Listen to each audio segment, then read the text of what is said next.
Welcome back. Now let's continue with enemies firing beams. In the enemies class we need a get coordinates method, because we need to have all the coordinates of the enemies to determine the coordinates from where we want new beams to be fired. So we create a public generic list of core entities, get coordinates, and we create a result list, and then we'll loop over the enemies.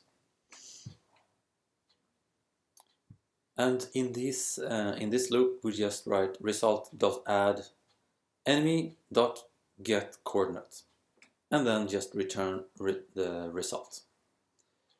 We need to remove the core entity coordinate variable here also. Okay, there we go. And that's it. Now, in the EnemyBeams class, we need an invoke method that will always make sure that there are 2 beams falling all the time, or the maximum number that we present or that we want to have on screen. There will be 2 beams from the beginning. Alright, I hope you're following what I'm saying. Now, so if the beam count is greater than or equal to the number of beams, then we return, do nothing. 2 beams are in the progress of falling down, in that case. Otherwise, we need a new one. So we create a random object and create an index variable that gets a value between 0 and the number of coordinates that we have. Then an int x that will be the x value of the coordinate that we just randomly found, plus 3, and same thing with the y variable. We want the enemy beam to be have a start position right below an enemy.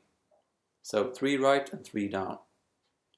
And then we just add a new beam. Underscore beams add new enemy beam, and then with x and y. Alright, so in the game class we need a new private EnemyBeams variable, underscore EnemyBeams. We instantiate it in the game constructor.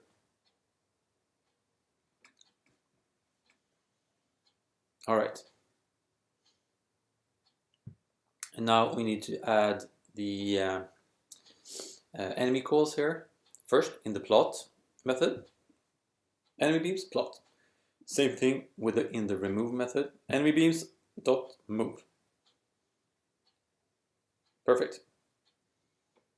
And then in the game loop, we need to add a call to the invoke method. Let's see. Alright, over here, EnemyBeams invoke, and here we just send the list of coordinates, underscore enemies dot get coordinates. That's pretty much it. Invoke EnemyBeams, pretty obvious. Now, in the shipBeams class, let's copy the move timer.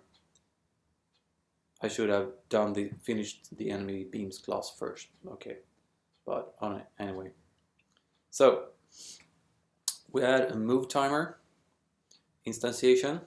The move timer is declared in the base class, and then we add constants for the move speed, which we set to 2, half the speed of the ship beam, and then we create a lower boundary constant, which we set to 58. The enemy beams will be deleted when they reach row 58. Now we need to set the number of max beams, which will be 2 initially and for now. And then we copy or write the end row underscore end row and set it to the lower boundary. Okay. It should be greater than or equal to max beams also. So here we go. Now we have 2 beams falling down all the time, and it seems to work the way we wanted it. Wonderful. So underscore beams dot count greater than or equal to max beams. Let's set it to 10 and try it out. So this is what it will look like with 10 falling enemy beams.